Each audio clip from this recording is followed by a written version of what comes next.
বাংলাদেশ বিশ্বকাপ খেলবে শুনে অনেকে হয়তো হেসে ফেলবে, কিন্তু এই কথা যখন বলেন আর্জেন্টিনার কিংবদন্তি ক্লাউদিও কেনেজিয়া, তখন বিষয়টা আরো হালকাভাবে নেওয়ার সুযোগ নেই।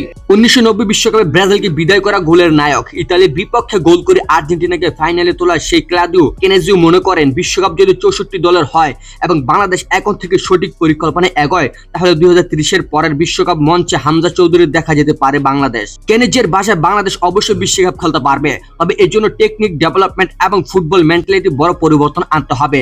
ভালো দলকে হারাতে চাইলে ভালো খেলোয়াড় তৈরি করতে হবে। পথটা কঠিন কিন্তু অসম্ভব নয়। শুধু এতেই থেমে থাকেননি আর্জেন্টিনার কিংবদন্তি।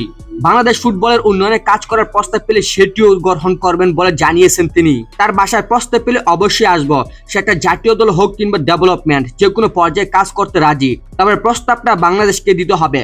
বাংলাদেশ সফরে শিশুদের সঙ্গে সময় কাটানো থেকে শুরু করে হামজা চৌধুরীর প্রশংসা, সব মিলিয়ে কেনেজিয়ার বাংলাদেশ নিয়ে ইতিবাচক মনোভাব ফুটে উঠেছে স্পষ্টভাবে। 1990 বিশ্বকাপের ফাইনালে হলুদ কার্ডের কারণে খেলতে না পারা আপেক্ষ থাকলেও 2026 বিশ্বকাপ ফাইনালে আর্জেন্টিনা হার নিয়ে তার কোনো আফসোস নেই। কানিজিয়া বলেন, স্পেন আমাদের চেয়ে অনেক ভালো খেলেছে। তখন প্রতিপক্ষ স্পষ্টভাবে সেরা দল হয়, তখন হারের জন্য আপেক্ষ থাকে না। এখন প্রশ্ন একটাই, বাংলাদেশ কি সত্যি কেনিজিয়ার স্বপ্নকে বাস্তব রূপ নিতে পারবে, নাকি এই কথা একদিন শুধু অনুপ্রেরণার গল্প হয়ে থাকবে?